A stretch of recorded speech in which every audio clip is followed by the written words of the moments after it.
Fernando. Saan po kayo ngayon, Sir Fernando? Dito po sa Isabela Idol. Ilang taon po kayo, sir? 38 po. 38. Bali, dito ka para mag-shoutout o gusto niyo mga makahanap ng anong hinahanap mo? Baka sakaling may mahanap po na seryoso. Seryoso mukha? Seryoso po yung Mamahal? pag-iisip at saka pagmamahal. Ano pong status niyo po ngayon? Hiwalay na? Hiwalay na po. Ilang taon na po kayong hiwalay? Bali 12 years na po. 12 years. During that time, edad mo 24, hiwalay na kayo. Nagsama po kayo, sir? Opo sir, nagsama po kami pero simula po nung isang taon yung anak po namin, nag-ibang bansa na po siya.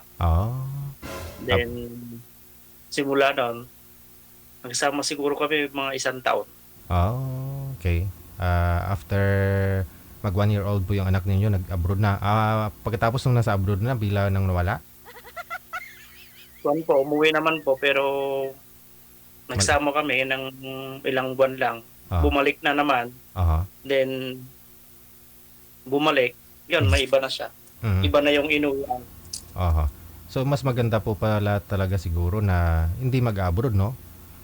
Opo. Talaga pagka nag-abroad po talaga. Kasi naranasan mo na eh. Siguro sir yung hanapin mo, yung nasa abroad na gusto na mag for good. At least wala nang nga lang meron po kasing gano'n na pag nasanay na sa abroad parang ayaw na umuwi dito sa Pilipinas eh. No? Lalo pat walang trabaho dito sa Pilipinas. Pero ang balita ko po nasa Pampanga yata yung ex-wife ko. Pero parang may anak na daw yata. Pero kasal po kayo? Sinend po sa akin yung picture ng anak niya eh. May kasal po kayo, sir? Hindi? Kasal po kami, sir. Yun lang, no? Sige, yung anak mo nasa sayo? Opo, nasa bahay po. Siya po yung tumatao dun sa bahay. Ilang taon na po anak ninyo? 19 na po siya. Ay, ganun? Ay, nga, no? Kasi sige. Bata po kasi ako nung eh. Nag-asawa, bata pa nagmikos-mikos? Bata po naglande. Nakapagtataka lang sir kasi 19 na po yung anak mo tapos kung 19 yung anak mo ngayon 38 ka, ibig sabihin 19 years old tatay ka na? Opo. Tapos anong year po nag-abroad si misis mo? Nasa 2008, 2007 sir. Okay, sige. Yan po pala. Okay, sige. No? Hanap pa ho kami sir 38 years old si Sir Fernando. No? Mula sa saan nga po kayo sir? Nandito po ako ngayon nagtatrabaho dito sa Ramon Isabela sir pero taga Nagtipunan, Quirino Province po ako. Okay, sige. No? Standby lang po kayo sir sa linya, hanap po ako ng pwede mong makakasama sa buhay. Ha? Okay, sige. Thank you so much sa pagtawag. Thank you po. Ayun po, mas maganda daw po sana na dito lang sa Pilipinas, no? Ayun po ang gusto, no? Na hindi na mag-abroad.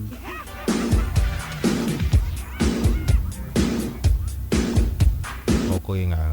Kaya nga ho dapat capable ka mag-build ng pamilya. Yun bang ready ka na talaga mag-asawa? Yun nga sabi ng mga matatanda nung araw, sikapin ninyo na mayroon na ho kayo na ipunda, bahay. May mga trabaho kayo, no? Mga pangangailangan ng bubuhin mong pamilya, no? May pinagkukunan ba? Bahay, may tirahan na. Para ho kasi, mahirap na ho kasi mag-invest, no? Mahirap na ho kasi hanapin o maipunda kapag ho mayroon ka ng mga anak. Tama nga naman. No? Rason na minsan yung iba may anak kapos abroad. So ang tendency, alam nyo naman pag nasa abroad, no? 5% na lang talaga yung nakasaka-survive dyan. No? 95% na hiwalay, ha?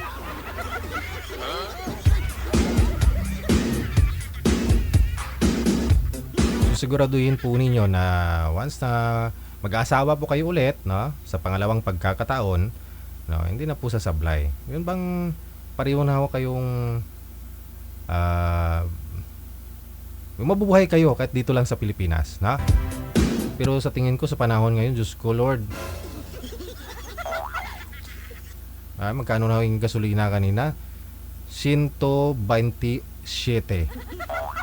Sa Shell yun, sa Shell. O, doon kanina sa Shell. Sus, maluoy ka. Pag pinultang mo, manager. Pag drain na drain, kunyari, no? Kulang-kulang 10,000 kag. Dati minsan 3.5, 3.6 okay na, no? Masagad-sagad na ho yun eh. So kailangan kasi ng bata, no? Kaya kailangan ng ano po talaga, kailangan ng sasakyan, no? Kasi malayo yung school ng anak ko. Hindi rin pwedeng motorsiklo yung 5 taon, no? Eh kung ako lang ho talaga, kukumute talaga ako ng manager. Pero wala kasing kahit mga jeep ngayon, hindi na bumabiyahe. Bus? Wala na talaga, wala nga hong ano eh. Ang daming mga nag-aabang ng mga pasahero kanina. Mas maluoy ikaw. Yun bang may sasakyan ka, takot ka rin kahit gumamit ng aircon, no? Buksan mo na lang ho talaga yung bintana para kahit paano may hangin. Gastos sa gasolina, no? Yung gasolina medyo okay pa, no? Meron nga ho doon 90. Yung crudo talaga, yung diesel yung 126, 120. Yung sa Petron 120. Oo.